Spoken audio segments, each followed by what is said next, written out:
এদিনত ৬০ লাখ টকাৰ গ্ৰন্থ বিক্ৰী ১২ দিনত ৭ কোটিৰো অধিক টকাৰ গ্ৰন্থ বিক্ৰী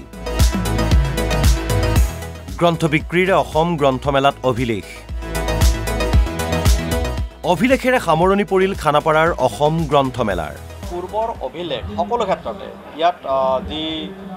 সমাৱেশ হৈছিল মানুহৰ সেই সমাৱেশ আৰু ইয়াৰ যি বিক্ৰী এই দুয়োটা দিশতে পূৰ্বৰ অভিলেখ ভংগ হৈছে আমি এটা আন্দাজ কৰিছোঁ যে ৫ লাখৰো অধিক লোক এই গোটেই কেইদিনৰ ভিতৰত আহিল আৰু দ্বিতীয় কথাটো হৈছে এই বিক্ৰীৰ কথাটো হৈছে যে পূৰ্বতে ৬ কোটি টকাৰ গ্ৰন্থ বিক্ৰী এক অভিলেখ আছে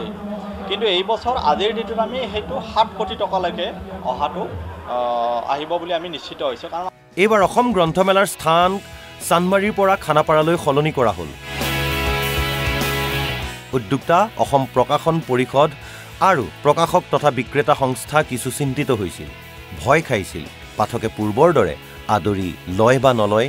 এই গ্ৰন্থমেলা প্ৰথমতে কিছু চিন্তিত আছিলোঁ যে যেহেতু স্থান পৰিৱৰ্তন হৈছে চানমাৰীৰ পৰা খানাপাৰালৈকে আহিছে গতিকে সেইকাৰণে আমি ভয় কৰিছিলোঁ যে মানুহ ইয়াৰলৈকে আহিবনে নাহে কাৰণ ঠাই নতুন পৰিচিত ঠাই নহয় অসমীয়াত এষাৰ কথা আছে স্থান হেৰালে মান হেৰায় পিছে গ্ৰন্থৰ ক্ষেত্ৰত যেন কথাটো সুকীয়া গ্ৰন্থমেলাৰ স্থান এইবাৰ সলনি হ'ল যদিও মান নেহেৰাল বৰঞ্চ পূৰ্বতকৈও অধিক উজলি উঠিল অসম গ্ৰন্থমেলা কিছু শীত নামিছে তথাপিও কিন্তু মানুহৰ সমাগম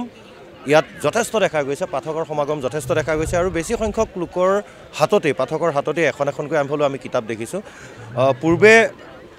অসম গ্ৰন্থমেলা চানমাৰীত অনুষ্ঠিত হৈছিল বহুতে আশংকা কৰিছিল যে চানমাৰীৰ দৰে গুৱাহাটীৰ মাজমজিয়াৰ এডোখৰ স্থান আৰু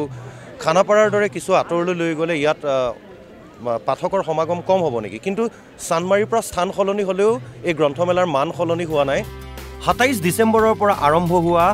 অসম গ্ৰন্থমেলাৰ আজি সামৰণি পৰিল শীতৰ মাজতো এই ১২টা দিন গ্ৰন্থৰ উমেৰে উমাল হৈ থাকিল খানাপাৰাৰ পশু চিকিৎসা বিজ্ঞান মহাবিদ্যালয় খেলপথাৰ দৈনিক হাজাৰ হাজাৰ গ্ৰন্থপ্ৰেমীৰ আগমন ঘটিল লেখক পাঠকৰ মিলন আৰু আড্ডাস্থলীলৈ ৰূপান্তৰ হ'ল গ্ৰন্থমেলাৰ বাকৰি শিশুৰ পৰা বৃদ্ধলৈ সকলো ওলাই আহিল গ্ৰন্থৰ সুবাস ল'বলৈ ভাৰ্চুৱেল দুনিয়াই মানুহক মানসিক আৰু শাৰীৰিকভাৱে ঠেক পৰিসৰৰ মাজত আবদ্ধ কৰি ৰাখিলেও গ্ৰন্থমেলাই সেই পৰিসৰ বহল কৰি তোলাত সহায় কৰিলে সেইবাবেই ছপা আখৰৰ মাদকতা আছে আৰু থাকিব অসম প্ৰকাশন পৰিষদৰ সচিব প্ৰমোদ কলিতাই ক'লে এইবাৰ গ্ৰন্থমেলাত অভূতপূৰ্ব পৰিৱেশৰ সৃষ্টি হ'ল এয়া ৰাজ্যখনৰ বাবে এক ইতিবাচক কথা মানে প্ৰথম দিনাৰ পৰা হিলদল ভাঙি মানুহ আহিল আৰু অকল অহাই নহয় যে ইয়াত গ্ৰন্থ ক্ৰয় কৰি পেলাই অভূতপূৰ্ব পৰিৱেশৰ এটা সৃষ্টি হ'ল আচলতে অসমৰ বাবে এয়া এক অতি ইতিবাচক বাৰ্তা কিতাপ পঢ়া মানুহৰ উৎসাহ কিতাপ কিনা মানুহৰ উৎসাহ এই উৎসাহে আমাক সকলোকে আনন্দিত কৰিছে পূৰ্বতকৈ এইবাৰ বিক্ৰী ভাল পাঠকৰ সঁহাৰি দেখি অভিভূত বিক্ৰেতা আৰু প্ৰকাশক যিহেতু আপুনি প্ৰকাশক হয় গতিকে কিছু ব্যৱসায়িক দৃষ্টিভংগীৰে সুধিছোঁ বিক্ৰী বাৰ্তা কেনেকুৱা ভাল যোৱাকালিতো বহুত ভাল যোৱাকালিতকৈ অলপ কম সোমবাৰটো জেনেৰেলটো কমেই থাকে কিন্তু যোৱাকালিত যথেষ্ট কিতাপ বিক্ৰী হৈছে মানে মই ২০১৪ত সেনেকৈ কিতাপ বিক্ৰী কৰিছোঁ আৰু যোৱাকালি তেনেকৈ কিতাপ বিক্ৰী কৰিছোঁ বিক্ৰেতা আৰু পাঠকে সকলোৱে একেমুখেই ক'লে চানমাৰীতকৈ গ্ৰন্থমেলাৰ বাবে খানাপাৰাই ভাল অসম গ্ৰন্থমেলাৰ স্থায়ী ঠিকনা হওক খানাপাৰা চানমাৰী আৰু খানাপাৰাত ডিফাৰেঞ্চ কিবা দেখিছেনে পাৰ্কিংটো মানে ইয়াত ভাল পাইছোঁ আৰু পাৰ্কিং আৰু ইয়াতে হ'ব লাগে প্ৰত্যেকবাৰে সেনেকৈ বিচাৰিম আৰু চানমাৰীতকৈ ইয়াত খানাপাৰাত বিক্ৰীটো অলপ ভাল হৈছে নেকি ডেফিনেটলি বহুত ভাল হৈছে আৰু চানমাৰীতকৈ ইয়াত বেছি ভাল পাইছেনে চানমাৰী ভাল ইয়াতে বেছি ভাল চৰকাৰক অনুৰোধ জনাব যে প্ৰত্যেক বছৰ ইয়াতে হওক হয় আমি এইটোৱে বিচাৰোঁ আমি ভাল পাইছোঁ আহল বহল ঠাই পাইছোঁ পাৰ্কিঙৰ সুবিধা আছে আৰু বিক্ৰী বাৰ্তাও ভালে হৈছে মানুহে অহা যোৱা কৰিবলৈ সুবিধা পাইছে মানে কমিউনিকেশ্যন খুবেই ভাল খানাপাৰাত থাকিলে ভাল আমাৰ গ্ৰন্থমেলা ভাল হ'ব এই গ্ৰন্থমেলা কেৱল গ্ৰন্থমেলা নহয়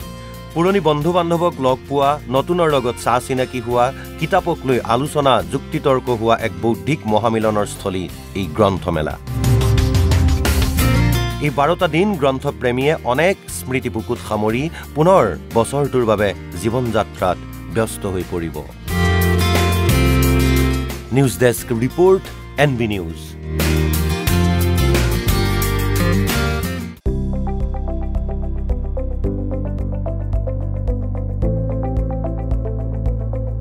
NB নিউজ, সহজ সৰল ভাষাত নৱভাৰতৰ কথা।